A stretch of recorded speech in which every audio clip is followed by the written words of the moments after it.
I really just want to start out by saying thank you. Not only thank you for coming to this event today, but more importantly, for the critical role that you have all been playing in the incredible economic resurgence that we're experiencing here in Maryland. And I also like to thank the Maryland Marketing Partnership and all of the sponsors and organizers for their efforts in making this event possible today. Mike said you're going to have a great day today. I'm very excited about it. You have a great list of guest speakers you're going to hear from, like John Harbaugh, our coach of the Baltimore Ravens. I just love the guy, and I'm not sure exactly what topics he's going to cover this afternoon, but I can tell you that he knows a thing or two about the importance of momentum. And I can tell you, all of you this morning, that the state of Maryland has momentum big time. We had the best year for business in Maryland in 15 years, which led to the best year for job growth in 15 years. 3/4 of all the people in Maryland are approving of the job that we're doing, and they feel that Maryland is finally heading in the right direction. I'm hoping maybe that the Ravens could catch a little of our Maryland momentum.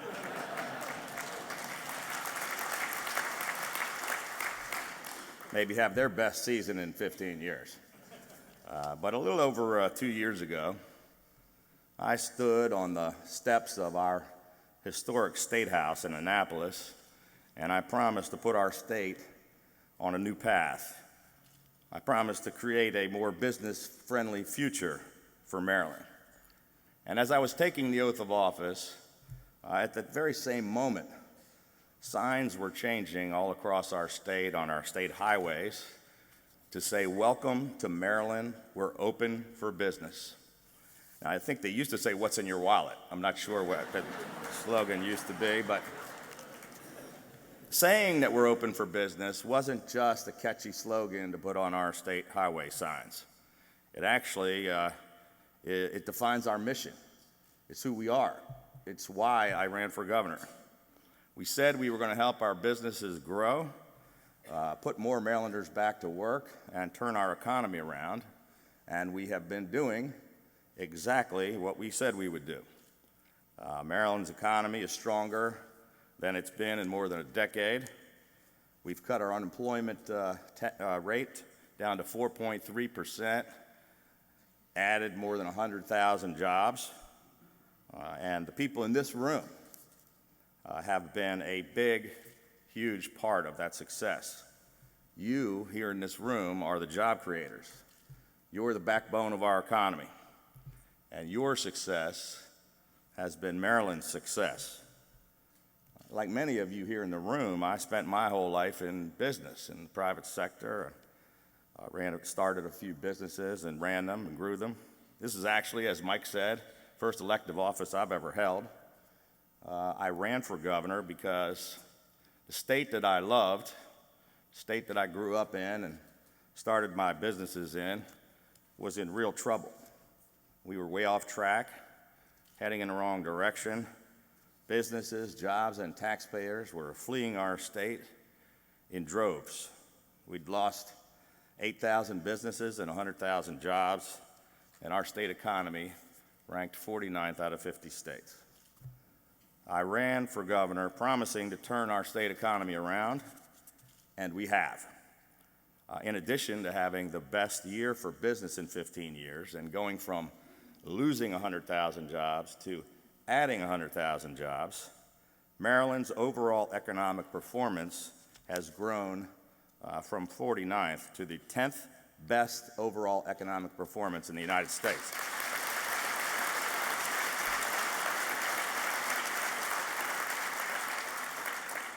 Now, immediately after being sworn in, January 15, I went up to the governor's office for the very first time.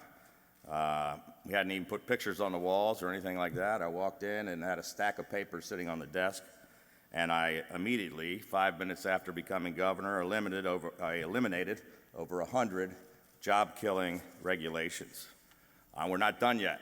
We're just getting started. We have a little over 200 more that you'll be hearing about sometime soon. The day after I was sworn in, the very next day, next morning, it was kind of a long night after the inaugural ball, but we submitted the very first balanced budget in our state in a decade, which eliminated 90% of the $5.1 billion structural deficit that I inherited. We did it without raising taxes, and in fact, we've now completed 3 budgets in a row with no new taxes in Maryland.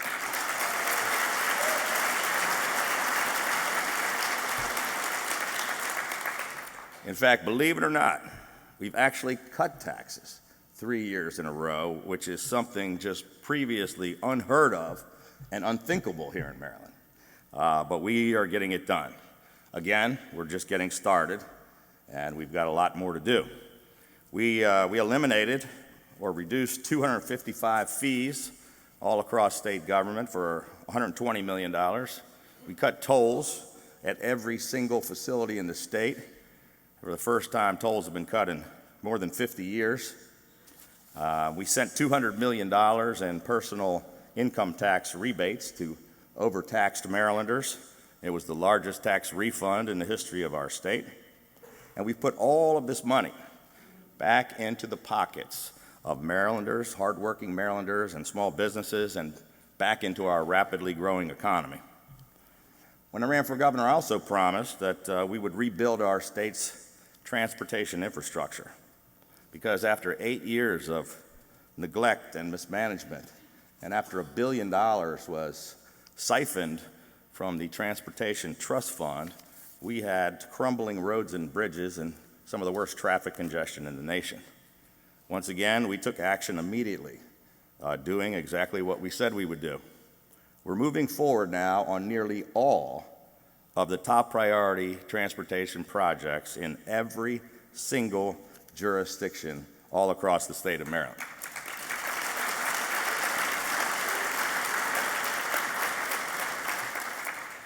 We inherited 69 structurally deficient bridges, and we're fixing every single one of them. We invested an additional $2 billion in new transportation projects, and we've got $8.6 billion in our consolidated transportation plan. As we're sitting here in this room, nearly 1,000 transportation projects from one end of Maryland to the other are currently under construction all across the state. It's historic, it's unprecedented, and it is helping us grow our Maryland economy. We went from last place in the Mid-Atlantic region in job creation to first place in the Mid-Atlantic region for job creation and one of the best in the nation. A recent study ranked Maryland as the 5th most innovative state in America. We're 3rd among all 50 states for entrepreneurial business growth. We're 3rd in the nation for research and development activity, 2nd among all 50 states for concentration of STEM, science, technology, engineering, and mathematics employment, and 4th in the nation in the number of science and engineering degree holders. We are very proud that Maryland now has the 2nd lowest percentage of people living below the poverty rate in the nation, and that Maryland has the highest median household income of any state in the United States of America. That one's worth a clap. That one's pretty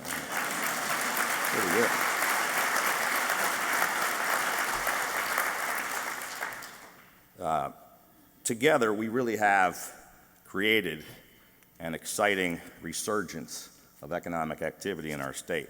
But let me just share with you just a few of the hundreds of recent success stories.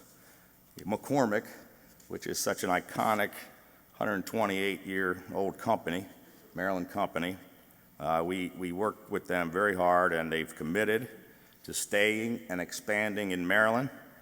I just couldn't imagine Old Bay being made in Pennsylvania, can you? I mean, we just would not let that happen.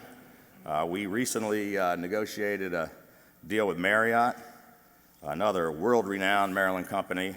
We're so proud that they also committed to staying and growing right here in Maryland. They're building a brand new $600 million corporate headquarters.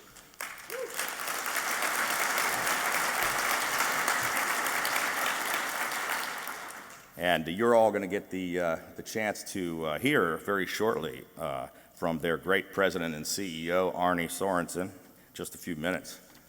Northrop Grumman, one of our state's largest employers, has committed to staying and expanding, maintaining 10,000 jobs in our state.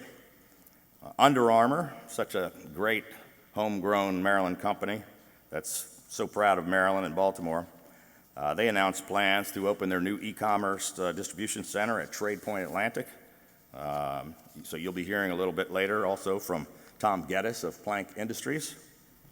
During our recent very successful trade mission to Israel, we had the opportunity to meet all of the top leadership of Israeli defense giant Elta Systems Limited. They're the ones that do the Iron Dome. We got a commitment that the company's U.S. affiliate, Elta North America, would triple its footprint in Maryland and add more jobs over the next few years. Just last week, I cut the ribbon on this expansion of Elta in Howard County. And later this afternoon, you'll be hearing from the leader of Elta's cyber division, Esti Peshin. These are just a couple of the hundreds of success stories that have been happening all over the state of Maryland. The bottom line is that businesses are moving to and expanding in our state, and Maryland truly is open for business.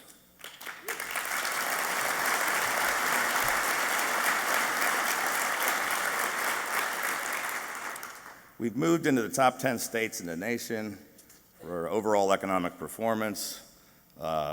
Just about a month ago, U.S. News and World Report rated the best states in the country, compiling data on 68 different categories, and I'm proud to report, according to U.S. News and World Report, Maryland beat out 42 other states, and we're now ranked the best state in the United States of America.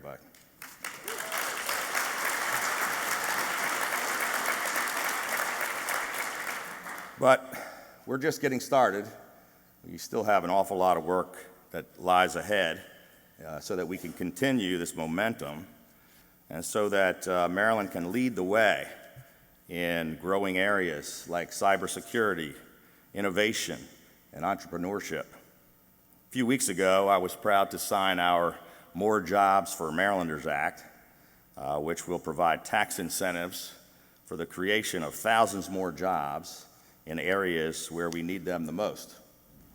This morning, we are launching a new, exciting, comprehensive statewide economic development strategy called Excel Maryland.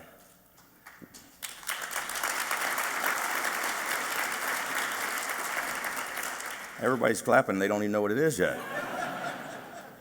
I'll just leave it at that. We're gonna. Excel Maryland will be focused on new collaborative strategies to accelerate growth in some of the sectors where Maryland is already leading, including the life sciences, cybersecurity industries. You know, our state is home to hundreds of life sciences companies that set the bar for biotechnology innovation and fuel our state's innovative economy. And in the emerging field of cybersecurity, Maryland has become the cyber capital of America. And our nation's premier cyber-related federal agencies and intelligence assets are located right here in Maryland. We're home to more than 1,200 cybersecurity companies. Today's launch of Excel Maryland will help pool the talents of all of our state agencies, our universities, and our private sector industry experts to help us create an environment in Maryland where more companies can start their companies up here in Maryland and then stay here and continue growing their companies here in Maryland. The Maryland Departments of Commerce and Labor Licensing and Regulation, in partnership with Johns Hopkins University and the University System of Maryland, we'll be working together with the Maryland Economic Development Corporation to undertake this new and exciting initiative designed to accelerate innovation-driven commercial activity and economic development. Today, we're appointing a board made up of some of Maryland's top cyber and life sciences CEOs who will share their expertise and their unique perspectives on what our state can do to help them grow their innovation economy. Some of these CEOs are well-known leaders in their industries, like Bahija Jalal of MedImmune and Stephanie Hill of Lockheed Martin. Others are maybe the potential Forbes 400s of tomorrow, like Robert Lord, who I just met out in the hallway, of Pro Tennis, and Bill Nyland of Harpoon Medical. They're both fresh out of our incubator programs, and they are just the kind of entrepreneurs that we want to keep here, growing their businesses in Maryland. I want to thank all of our great Excel Maryland board members for their willingness to serve, and especially our co-chairs, Bob Corrett, the Chancellor of the University of Maryland System, and Ron Daniels, the President of Johns Hopkins University. Let's give them all a big round of applause.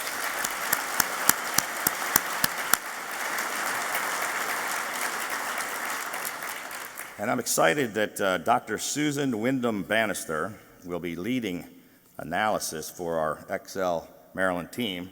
Dr. Bannister was the architect of the Massachusetts Life Sciences Center, which rocketed Massachusetts to become #1 in the United States in life sciences employment on a per capita basis. Dr. Bannister is recognized globally for delivering results. And with her guidance, the Maryland Economic Development Corporation and the Excel Maryland team will draw upon the work of groups like the Life Sciences Advisory Board and the Economic Alliance of Greater Baltimore to conduct an exhaustive review and to get the input of all the key stakeholders throughout the cyber and life sciences communities, not just here inside of Maryland, but outside of Maryland as well. I'm charging this amazing team, we'll call them the dream team maybe, with delivering a set of initial strategic recommendations by August 31st, because we're pretty impatient. We want to get things moving. We're looking for a blueprint to strengthen our innovation economy in order to cement Maryland as not just the cyber capital of America, but the cyber capital of the world, and to not just be a leader in the life sciences, but to compete with Massachusetts for the life sciences capital of the world.